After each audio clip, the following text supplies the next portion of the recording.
First and foremost, you guys are obviously main focus on Winged Foot and this week, and totally understood that. But how excited is the USGA and maybe golf fans you've spoken with to have the U.S. Open return to Torrey Pines next year?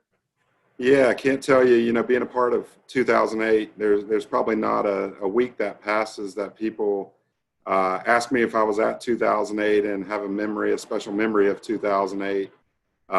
So the excitement level in the local community there in Southern California for Torrey Pines never went away from 2008, and certainly comes back to mind every year during the Farmers as well, which is a great PGA Tour event out there. So the excitement's through the roof, and personally, I love San Diego, love Southern California, so we can't wait to get back. Perfect. If I'm ticket sales just started Monday, right? Yesterday for the 2021. Right. General ticket sales started on Monday. We had some the last few weeks. We've had some exclusive offers to our USGA members and some of our partners, but general ticket sales did go on sale this week down in San Diego for the Open, and excited to get that kicked off. It makes it more real. Yeah, obviously it's crazy early. It's been a day and change, but how have those ticket sales looked, and what are you kind of expecting crowd-wise? Obviously, it's a weird time right now, not knowing what would happen with COVID and all that. But let's say everything's back to normal. What kind of crowds do you expect out there, and ticket sales to be like? Yeah, that's a great question, and certainly our number one priority is the health and safety of everyone. So we're obviously working with the state of California, the city and county in San Diego there, to make sure we have a safe and great event. And we're kind of looking at it as, the excitement will be the same. We don't know what the scope of the event was. There were days in 2008 when we were a little bit over 50,000 people on the ground. So we're not really sure what the scope will look like. We're taking our guidance from the CDC and health officials, and bigger is not always better. We want to make a great championship in 2021, no matter what our limitations are, but ultimately to have everyone safe there on site, and make sure we can do it with cooperation from all those agencies is paramount for us. Perfect. How long has your team been out at Torrey, and what's kind of the planning looking like, the preparation starting to look like, kind of a rough timeline maybe, if you will? Yeah, it's a great question. As local residents will know, we had to really twist some arms pretty hard to get people to relocate from all over the country out to San Diego for a stint. But with that being said, we moved 3 full-time staff to that area, to San Diego, in August of 2019. So they've been there over a year now. Preparations for the championship have been ongoing for the last 5 years. We've made site visits and planning sessions with the superintendent there and the city for over 5 years. But to your specific question, we've had folks there on site in San Diego working on the championship full time since August of 2019, and that number continues to climb. As we wrap up here at Winged Foot next week, we'll have some more staff move out there.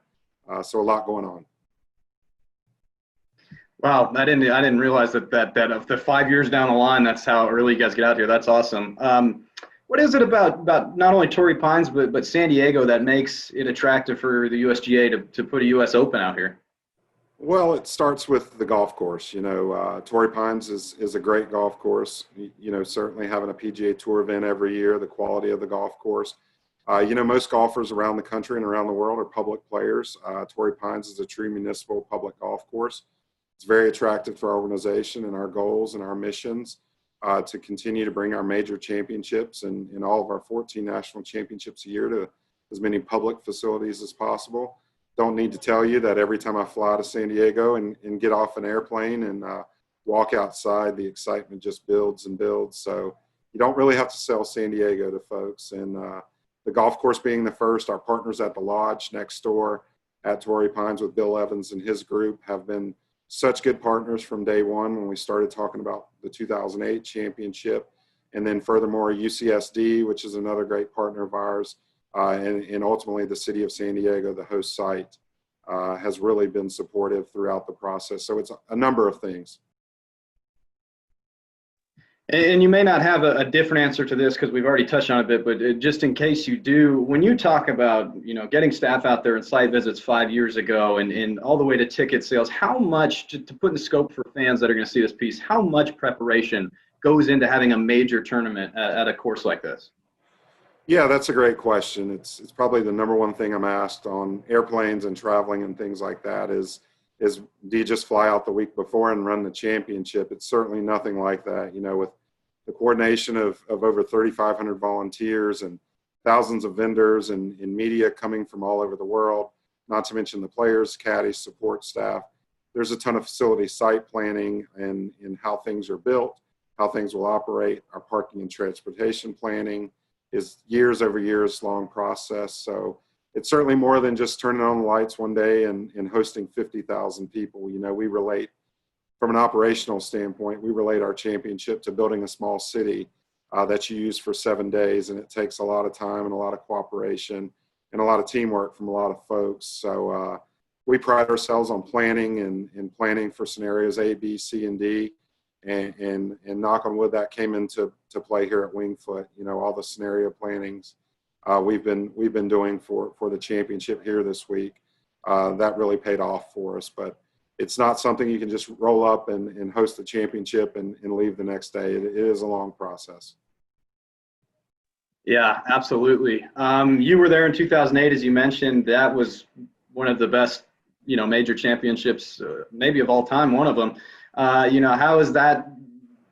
It's got a lot to live up to for the 2021 version. What are your expectations for the 2021 version? And people keep, as you said, ask you about the 2008 one. You think it can live up to that kind of hype? Well, there are a lot of things we can control, when it comes to facility operations, things like that. We certainly don't control who wins and in what fashion. So I recall vividly where I was standing when Tiger made his putt on 18. I was standing beside Rocco Mediate and heard the cheers. The TV was a little, a 5-second tape delay. We were watching on TV and listening from the cart barn there at Torrey Pines and heard the roar before it came on TV. So that was a surreal moment for me. And then the Monday playoff, with Tiger and Rocco going even an extra hole in 2008, I think we'd be pretty naive to think we can replicate the excitement and all the drama that we had in 2008. But certainly every time I see that footage and think about what went on that week in 2008, I just hope we get a glimmer of that in 2021. We've got such great young players now.